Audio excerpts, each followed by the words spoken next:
হয় এতিয়া ভোগালীৰ বিহুৰ বতৰ আৰু এই ভোগালীক লৈ আচলতে ৰাজ্যজুৰি উখল মাখল পৰিৱেশ ভেলা পুজিক লৈ নিৰ্মাণক লৈ উখল মাখল পৰিৱেশ সমগ্ৰ ৰাজ্যৰ লগতে নলবাৰীৰ বিশেষকৈ মাজদিয়াত এক আকৰ্ষণীয় ৰংঘৰৰ আৰ্হিত ভেলা পুজি বনোৱা হৈছে মোৰ সহযোগী দেখুৱাব ইয়া হৈছে মাজদিয়াৰ গাঁওবাসী ৰাইজৰ সহযোগত ৰংঘৰৰ এক সুন্দৰ ৰংঘৰ আচলতে ইয়াত প্ৰস্তুত কৰিছে দিনে নিশাই ইয়াৰ স্থানীয় লোকসকলে ইয়াত কাম কৰা পৰিলক্ষিত হৈছে বৰ্তমানে ইয়াত কাম কৰি আছে হয়তো কালিলৈকে হয়তো এই ৰংঘৰ সম্পূৰ্ণ সাজু হৈ উঠিব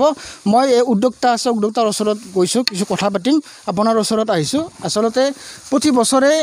মাজদিয়াত বিভিন্ন ধৰণৰ আকৰ্ষণীয় ভেলা পুজি নিৰ্মাণ কৰা হয় এইবাৰো ৰংঘৰ আৰ্হিত নিৰ্মাণ কৰা হৈছে কি ক'ব এই ক্ষেত্ৰত অসমবাসীক ৰাইজক ভোগালী বিহুৰ শুভেচ্ছা দিলোঁ তাৰ পৰাই কণ ল'ৰা ছোৱালীয়ে যিটো এইবিলাক বস্তু গমে বনায় ভেলাঘৰ কি মেজি কি সেই যিটো বস্তু বুজি পায় তাৰে কাৰণে এই বস্তুটো বনাই আছোঁ আমাৰ ইয়াৰ চববিলাক মানুহে কাম কৰি আছে ভাল লাগছে কিমান দিনমান কাম আচলতে ইয়াত চলি আছে মোটামুটি আমি 10 দিনমান আগৰ পৰা কৰিছোঁ মোটামুটি আজি প্ৰায় কমপ্লিট হৈ যাব সম্পূৰ্ণ হৈ যাব আচলতে নৱপ্ৰজন্মক আপোনালোকে এটা বিশেষ বাৰ্তা দিয়াৰ প্ৰতিবাৰে প্ৰয়াস কৰে এইবাৰো এনেধৰণৰ এটা সুন্দৰ ৰংঘৰ আপোনালোকে তৈয়াৰ কৰিছে এই ক্ষেত্ৰত আপুনি কিবা ক'ব নেকি এই ক্ষেত্ৰত বেলেগ কথা নাই যিহেতু কণ ছোৱালী মেজি কি ভেলাঘৰ কি গমেই নাপায় হয় নহয় ভেলাঘৰ বুলিতো আগতে বেলেগ আছিল এতিয়া আজিকালি চববিলাকে ভেলাঘৰ বুলি ক'লে বেলেগ কৰে সেইকাৰণে আমিও যোৱা বছৰ লাচিত বনাইছিলোঁ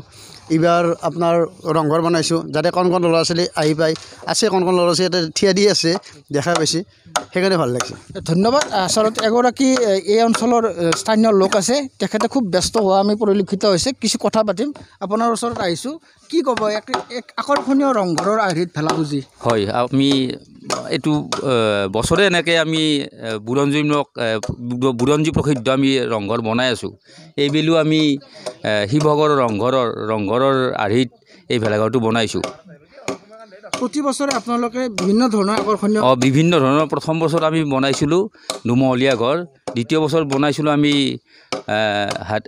টিপু চুলতানৰ ৰংগমঞ্চ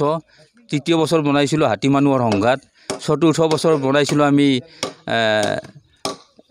জেৰেঙাৰ পথাৰত এই মানে শাস্তি দিয়া জয়মতীক চতুৰ্থ বছৰত বনাইছিলোঁ আমি কনকলতা বৰুৱাই পতাকা উত্তোলন কৰা গহপুৰ থানাত সেইটো বনাইছিলোঁ পঞ্চম বছৰত বনাইছিলোঁ আমি যিটো নাওৰে লাচিত বৰফুকনে মোগল আক্ৰমণ কৰিছিল সেই আৰ্হিটো বনাইছিলোঁ এইবেলি আমি ৰংঘৰৰ এই আৰ্হিটো বনাইছোঁ আৰু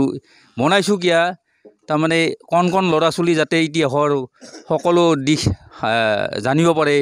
সেই কাৰণে আমি এই বস্তু বনাইছোঁ আমি আমাৰ মাজদিয়াৰ ডেকা যুৱ অসমৰ উদ্যোগতে আমি এইখিনি কাম কৰিবলৈ